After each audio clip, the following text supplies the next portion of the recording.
sababu ya kumshukuru Mungu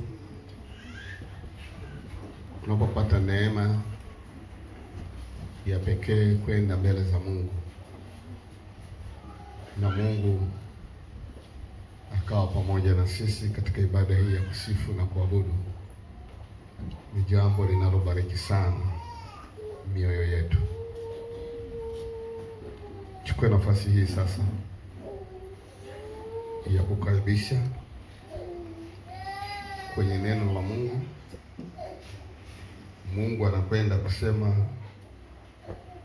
na mioyo yetu. Andaa moyo wako kwa ajili ya kulipokea neno la Mungu. Lakini pia nipende kuchukua nafasi hii ya kukualika tena katika ushuhuda wangu kwa kipindi cha pili. Kipindi cha kwanza kilikuwa Jumapili iliyopita saa 3 kamili usiku, siku ya Jumapili, kwenye TV ya Labi TV. Vizuri sana ukasikia ushuhuda wa mchungaji wako.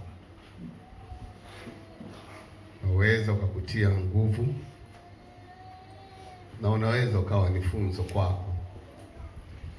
Hadi hapa nilipofika, nina historia ya Mungu aliponitoa, aliponiokoa, na hadi leo ninamtumikia Mungu. Leo tutakuwa na sehemu ya pili. Sehemu ya kwanza wengine niliwarushia kwenye grupu, wengine wamefungua, wengine hawajafungua, lakini shuhuda zinajenga katika jina la Yesu Kristo. Tuombe. Baba yetu na Mungu wetu, Mfalme wa wafalme, ninalitukuza jina lako, ninaliinua jina lako, maana ni wewe tu peke yako ndiye unayestahili kupewa heshima na utukufu mbele zako. Tazama tena wakati huu tuko tayari kujifunza maneno yako ambayo yatatusaidia katika maisha haya na kutembea katika njia za haki na za kupendeza wewe Mungu wetu. Katika jina la Yesu Kristo nikiomba na kushukuru. Amen. Tafungua kitabu cha Kutoka, kitabu cha Kumbukumbu la Torati, sura ya 7 mstari wa 6 hadi wa 9, na tamalizia na kitabu cha Wakorintho wa kwanza sura ya 4 mstari wa 1 hadi wa 2. Tasoma kitabu cha Kumbukumbu la Torati sura ya 7 mstari ule wa 6. Biblia inasema, kwa maana wewe u taifa takatifu kwa Bwana Mungu wako. Bwana Mungu wako amekuchagua kuwa watu wake hasa zaidi ya mataifa yote walioko juu ya uso wa nchi.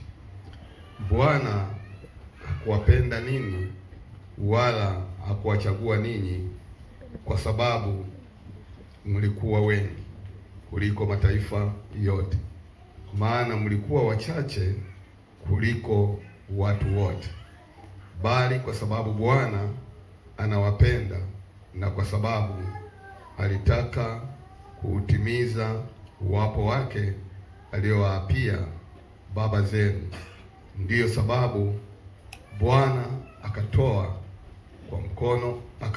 kwa mkono wake, kwa mkono wa nguvu, akawakomboa katika nyumba ya utumwa, katika mkono wa Farao mfalme wa Misri. 9.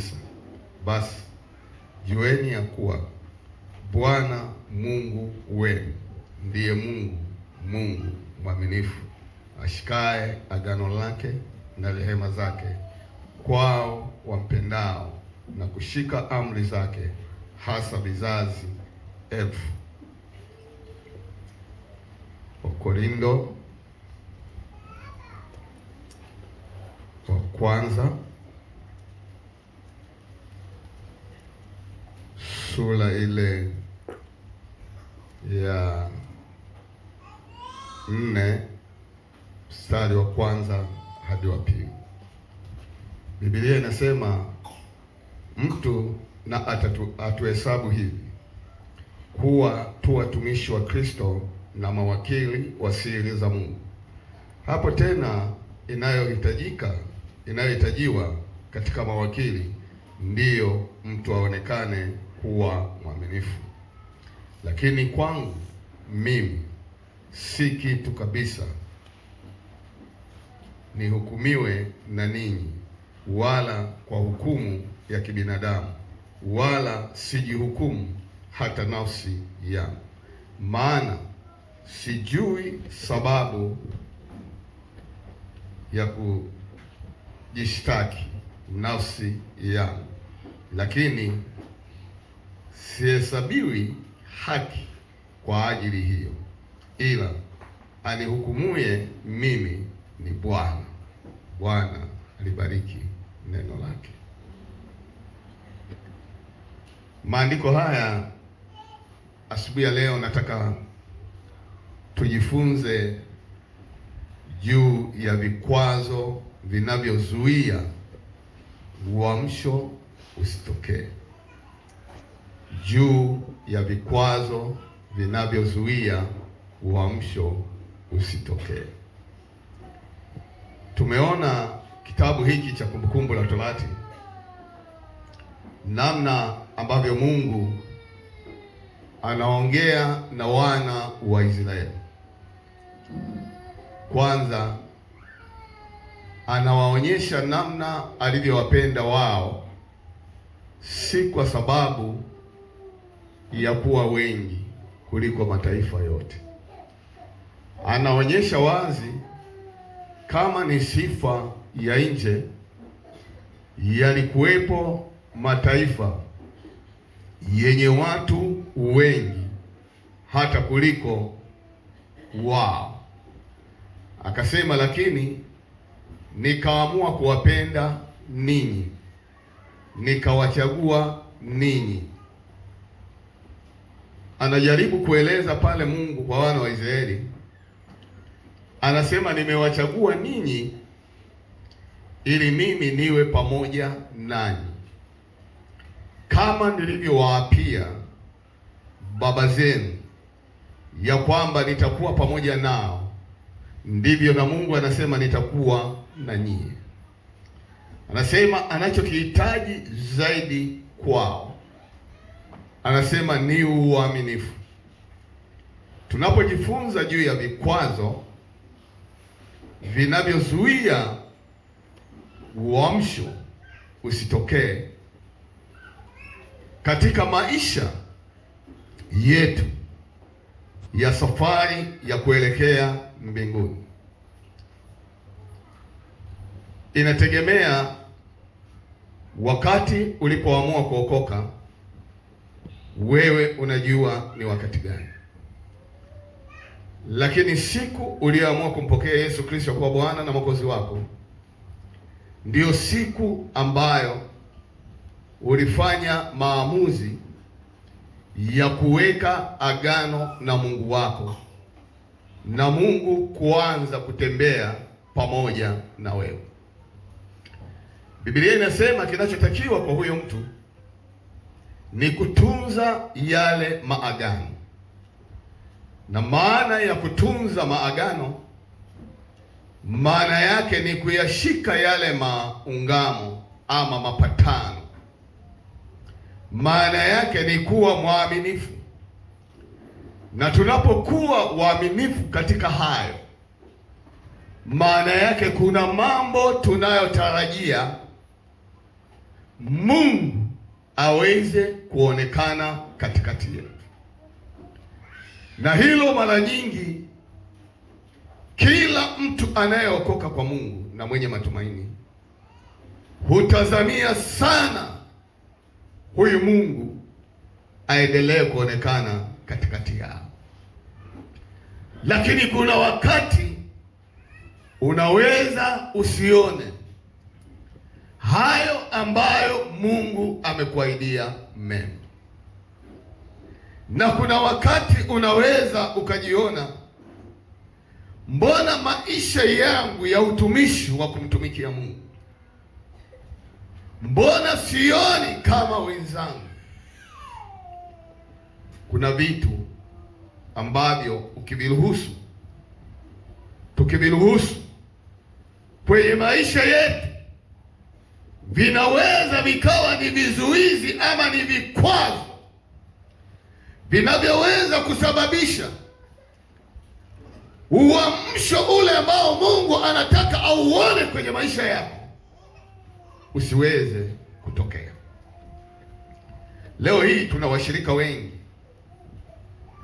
wanaohudhuria kanisani. Inawezekana hata siku ya leo umekuja hapa, lakini inawezekana umekuja kama mazoea, kama liturujia tu wa kuingia ibadani na kutoka ibadani, na Mungu wetu aliye hai hayatazamia hayo. Mungu wetu aliye hai anatazamia zaidi ya hayo. Mungu anatazamia tunapoingia kwenye nyumba ya kumwabudia yeye, basi watu wake waweze kukutana na huyo Mungu. Lakini kuna wakati mwingine vikwazo vinatokea. Vikwazo hivyo vinasababisha ama vinazuia usiweze kuona matendo makuu ya Mungu katikati yako. Vikwazo vingi tunajua vinasababisha na upande wa pili wa adui, lakini kuna vikwazo vingine vinaweza vikasababishwa na wewe. Kuna vitu ambavyo Mungu ameachilia mamlaka ndani yetu. Kuna mambo ambayo ametupa utashi, tunapoyasimamia na kuyaamua, huwa tunapata mabadiliko katika jina la Bwana. Amina watakatifu. Kuna kamsemo, ninajaribu na ninajitahidi mchungaji wako, hata kama sitafahamu lugha ya kabila lako, najitahidi nijue kusalimia tu. Amina watakatifu. Sasa kuna kamsemo, kama sitakosea, nyewe haya mtanisaidia. Kuna kamsemo kakihaya kanakosema,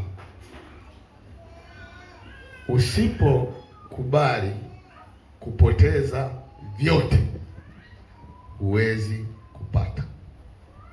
Nimepatia Wahaya au nyewe Wahaya mmezaliwa sasa hivi?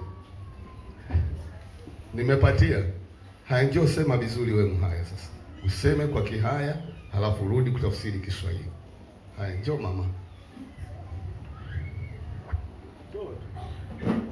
Njoo hapa mbele wakuone vizuri. Hapo utatufafanulia maana yake nini. Na hapo ndio inawezekana kikwazo wengi tunapata. Unaongea kwa Kirundi au unarudi kwenye Kiswahili? Au aje wa kutafsiri. Yule pale Mhaya mzuri. Njoo wewe utakuwa tafsiri Kiswahili. Njoo. Lete maiki nyingine. Njoo wewe Mhaya wa Kiswahili. Mhaya kabisa.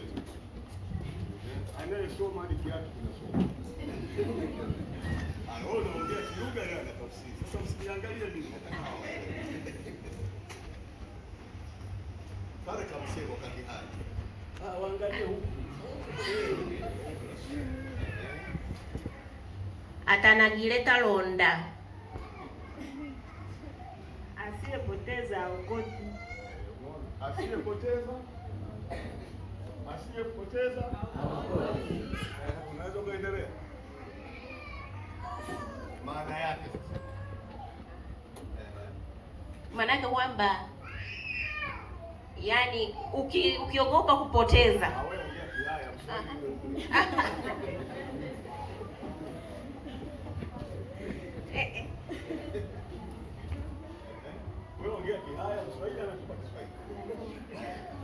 Kota ikwenda kunaga. Kama utaki kupoteza, Tiwa kulonda kiona kiona. huwezi kuokota chochote.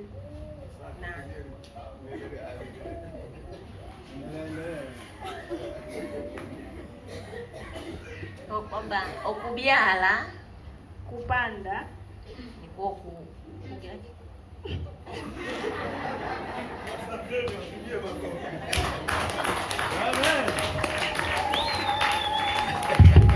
Jamani, jina la Bwana libarikiwe. Usipokubali kufanyaje? Huwezi kuokota. Sijui linaelewa vizuri. Amina watakatifu. Na ndiyo shida inayowasumbua miongoni mwa washirika wa nyakati za leo.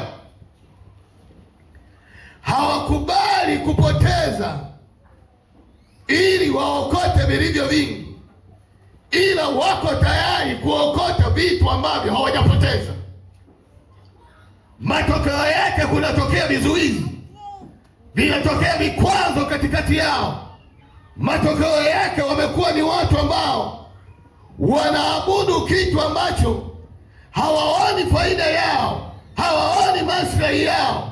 Na Mungu anaongea na wana wa Israeli, anawaambia nimewachagua mimi, si kwa sababu mlikuwa hivi, ila ni kwa sababu mimi nilitangulia kuwapenda.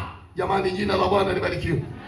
Anawaambia ninachohitaji kwenu nyie ni utii, na utii niwaambie, unapomtii Mungu, kuna wakati vitu ambavyo vilikuwa ni maslahi katika maisha yako ya mwilini unakubali vipotee kwa sababu ya ufalme wa Mungu wetu aliye hai. Na unapokubali hivyo, Biblia inasema haujapoteza, bali unapopoteza, matokeo yake utaokota vilivyo vingi kwa Yesu Kristo. Haleluya! Tunatamani kupata washirika wa aina hiyo ambao wanamwelewa huyu Mungu wanayemwabudu katika jina la Yesu. Kikwazo cha kwanza ambacho mara nyingi watu hunasa katika maeneo hayo ni kukosa uaminifu. Tunapozungumza kukosa uaminifu, maana yake uaminifu ni nini? Tunaposoma ule mstari wa 9 kutoka kitabu chetu cha Kumbukumbu 9, ule mstari wa 9, Biblia inasema, basi jueni ya kuwa Bwana Mungu wenu ndiye Mungu mwaminifu, ashikae agano lake na rehema zake kwao wampendao, na kushika amri zake hata vizazi elfu.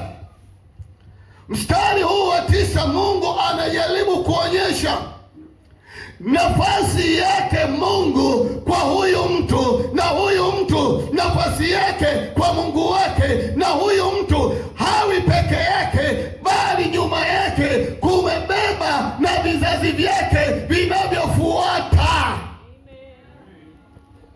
Amina, amina, amina, amina, amina, amina, amina, amina. Mungu anasema kinachohitajika ni uaminifu.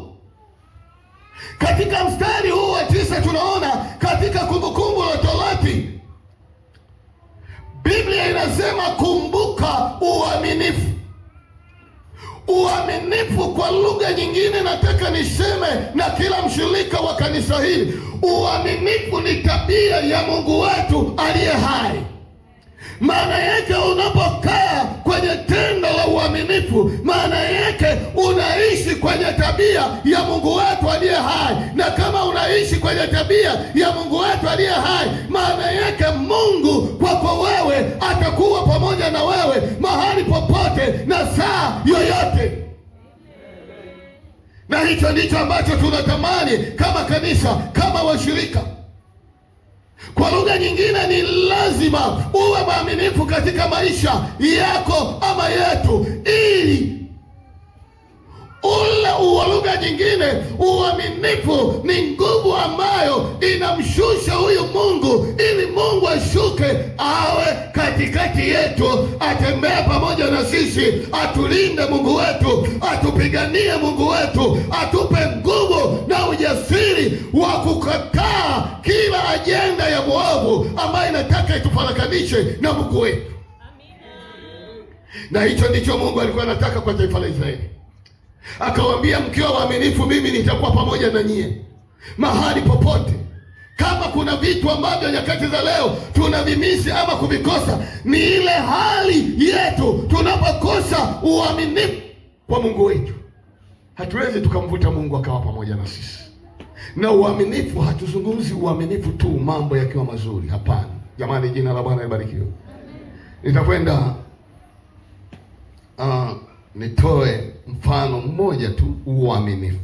Amina watakatifu, sikilize sana kwa makini. Uaminifu. Kulikuwepo na bwana mmoja ambaye alikuwa na kampuni kubwa sana, ambapo hakukuwa na kampuni nyingine ambayo inaweza ikafananiana na hiyo kampuni. Na yule mwenye kampuni na ndiye aliyekuwa mkurugenzi. Yule mkurugenzi, wakati kampuni yake inaendelea kushamiri vizuri, akawaza, akakaa chini, akasema, umri wangu unakwenda, hapo baadaye nitashindwa kuisimamia kampuni yangu. Akasema, nitafute miongoni mwa wafanyakazi kwenye kampuni yangu hii ambaye ataonekana mwaminifu, ndiye atakayeshika ukurugenzi kwenye ofisi yangu ama kwenye kampuni yangu hii. Jamani, jina la Bwana libarikiwe. Alipopata hilo wazo, akaitisha wale wafanyakazi wake, akawaambia, jamani, ninataka nimpate mkurugenzi atakayesimamia kampuni yangu badala yangu, lakini sifa kubwa, nataka nimpate mwaminifu. Akasema, hapa katikati yenu sijajua nani ni mwaminifu katikati yenu. Watu wote bila shaka huenda walikuwa wanafanana na mkutano huu. Akaita wa kwanza hadi wa 10. Naomba watu 10 waje hapa bila kujua umeitwa au haukuja, na hasa vijana ndio wepesi. 10 mjipange. 10, wewe hesabu tu, hata mkizidi sio dhambi.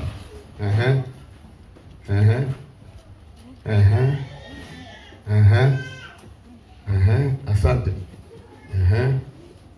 Asante sana. Yule mkurugenzi akawaita watu 10 miongoni mwa wafanyakazi wa kampuni yake.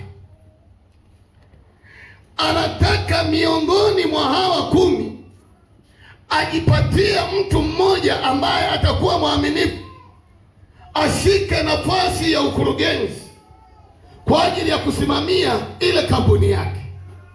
Kwa kweli, bila shaka, ukiwaangalia hawa hapa wote wako mbele, kila mmoja nadhani ana shauku ya kudhani huenda ukurugenzi utanidondokea mimi. Si ndio kawaida ya binadamu eh? Kila mtu anapenda cheo, kila mtu anapenda kuonekana, si ndio jamani? Lakini huyu mkurugenzi haelewi kati ya hawa 10 ni nani hasa ambaye atakuwa ni mwaminifu. Walipojitokeza wale 10, mkurugenzi akaja. Alikuwa na mbegu za maharage 10, yani punje. Akampa punje ya kwanza, ya pili, ya tatu, ya 4 hadi ya 10. Kila mmoja wao akashika ile punje ya maharage. Wote tunajua maharage. Akawaambia, nyie 10 nimewapa hii punje ya maharage, kila mmoja wenu amepata? Wakasema ndiyo. Akawaambia, kuanzia leo ninaomba kila mmoja wenu akapande hiyo punje ya maharage na amwagilie kwa muda wa siku 30, na baada ya siku 30 yule atakayeonekana mwaminifu, amemwagilia vizuri, mmea umeota vizuri, mmea umezaa vizuri, huyo ndiye nitakayemfanya kuwa mkurugenzi badala yangu. Wow! Jamaa wanafurahi. Hiyo tundapenya, hiyo tundapenya. Akawaambia, haya, nendeni mkapande maharage.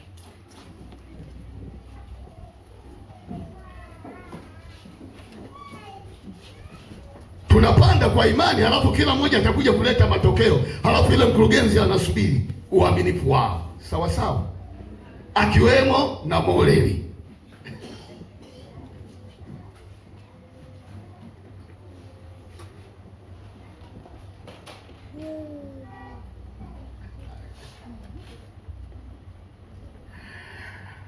Hawa jamaa wametawanyika, kila mmoja ameenda kupanda punje ya maharage. Na sisi wa Tanzania karibu 3/4 chakula chetu kikuu maharage, na yanaota dakika 0, yaani ndani ya siku 3-4 yanaweza yakaanza kutoka, si ndio Mogasi? Hawa jamaa lakini hawajapewa siku 10, wamepewa siku 30, mwezi mzima. Amina watakatifu. Mkurugenzi akarudi ofisini kwake, anasubiri taarifa za hawa wajumbe 10.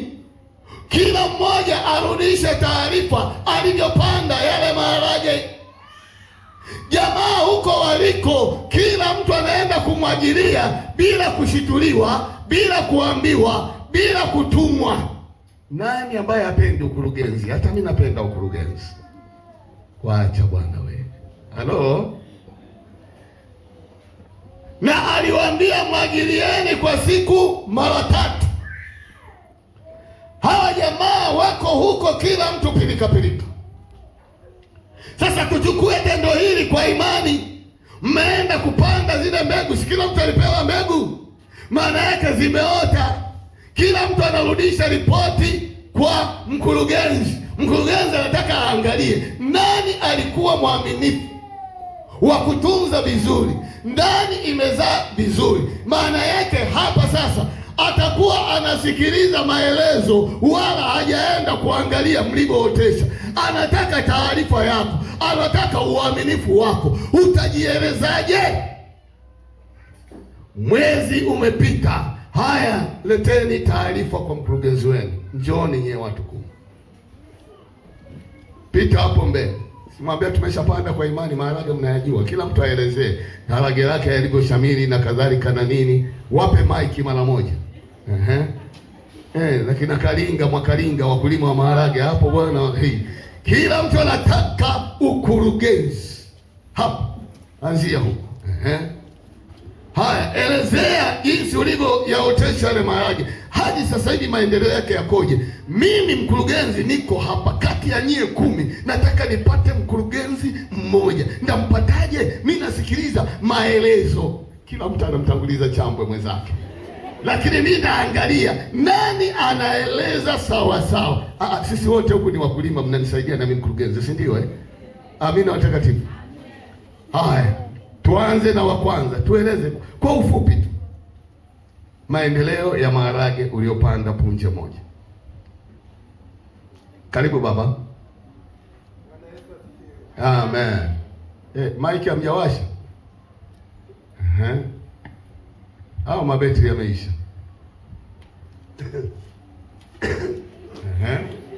Wewe bwana, kupanda maharage sio mchezo. Bwana Yesu asifiwe. Amen. Bwana Yesu asifiwe, watu wa Mungu. Amen. Kwa maana hiyo Silienda kupanda baba maharage mwezi mzima, si ameshaanza kusaa. Elezea wewe ulipoenda kupanda, yaliota hayakuota? Na kama yaliota hadi sasa hivi maendeleo yake ye, unarudisha ripoti. Nataka nione uaminifu wenu. Tumechukua kwa tendo la imani, tulienda kupanda. Na unapopanda si lazima liote? Na ulimwagilia mara 3 kwa siku. Ndio nataka udadavue, ujieleze hapa. Hadi sasa hivi imefikia wapi? Kweli. Bwana Yesu asifiwe. Amen. Namshukuru Mungu, ile mbegu niliyopewa na mchungaji, mkurugenzi sasa sio mkurugenzi, nimeipanda. Nimekuwa mwaminifu kuinyeshelea mpaka sasa hivi imezaa. Mpigeni makofi, imezaa.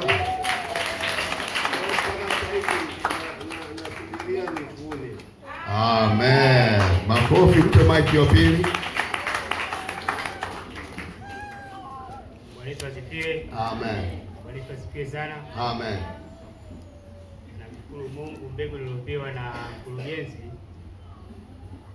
nimeenda nimeipanda, nimemwagia kama alivyodai, na imeota, imetoa maua, sasa hivi ina matunda. Haleluya. Asante sana. Bwana Yesu asifiwe. Amen. Mimi namshukuru Mungu, mbegu niliyopewa niliotesha, nikaa naimwagilia kila siku mara 3 kwa siku. Imekua, imezaa na maharage nimeshayala. Amen. Wow. Hey, jamani makofi na vigelegele. Hey. Teacher. Bwana Yesu asifiwe. Amen. Mkurugenzi, ile mbegu ambayo ulinipatia nilienda kuipanda kama jinsi ambavyo ulitupa maelekezo. Na wakati nikiwa nimeipanda nilikutana na changamoto mbalimbali. Ilikuwa inahitaji mbolea, niliwekea mbolea, nilipulizia dawa kwa sababu kuna wakati ilishambuliwa na wadudu. Lakini nashukuru mpaka sasa hivi zimeota na yamezaliwa maharage mengi zaidi ya lile ambalo ulinipatia. Wow. Hey. Jamani mkurugenzi anatafuta mtu mwaminifu. Amen. Mimi mkurugenzi, na mimi pia nashukuru kwa ajili ya ile mbegu ambayo ulinipatia. Nilienda kuipanda na nikamwagilia kama ulivyosema. Ukae vizuri, unafanyia interview. Ukikaa ovyo ovyo unaweza ukakosa nani kazi. Nikaimwagilia kama ulivyosema. Nashukuru kwa sababu iliweza kukua, pia ikaweza kuzalisha mbegu zingine. Mpaka sasa zile mbegu zinaelekea kukauka. Asante. Makofi na vigelegele. Dokta wa kujitegemea. Karibu. Asante mkurugenzi. Ile mbegu ulionipa, nimeenda kuipanda, nikaimwagilia kwa siku mara 3 kama maelekezo yako aliyotoa. Kwa sasa imetoa mmea. Hata kama kuna hali sio nzuri sana ya kuotesha maharage, lakini hivyo hivyo Mungu amsaidia.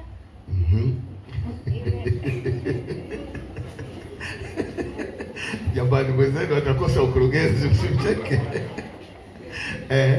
Pia imetoa mbegu nyingine za maharage. Nimeupanda moja, imezalisha nyingi. Nashukuru kwa nafasi hiyo na maharage yamekuwa makubwa. Asante. Teacher anayefuata. Makofi jamani. Bwana Yesu asifiwe. Amen. Namshukuru mkurugenzi, amenipa mbegu moja ya harage. Sio namshukuru mkurugenzi, yaani wewe unafanyia interview. Mkurugenzi, nimekuja mimi hapa, mbegu ulizonipa nimepanda, nimekuwa mwaminifu, na mwagilia 1 2 3 4. Maana yake unarudisha ripoti. Twende. Mkurugenzi, mbegu ulionipa nimepanda, nimemwagilizia kutwa mara 3, nimeweka na mbolea. Pia namshukuru Mungu, ile mbegu imeweza kuzaa maharage na nyingine bado inaendelea kutoa maua. Nashukuru kwa hiyo. Amen. Usimpe wewe, anza mwenyewe. Yaani wewe ujanja wewe, unataka ukokotoe kwa wenzako. Twende. Amina. Bwana asifiwe. Mkurugenzi, ile mbegu ulionipa, nilienda nikaipanda, nikaimwagilia, kama ulivyosema mara 3. Lakini pia kuna wakati mwingine nilikuwa naifuatilia mara kwa mara, naiangalia na inapoendelea, endelea kuirekebisha. Pale inapoenda inakuwa na tatizo, nairekebisha, naiwekea mbolea na nini, ikakua kwa haraka, na mpaka sasa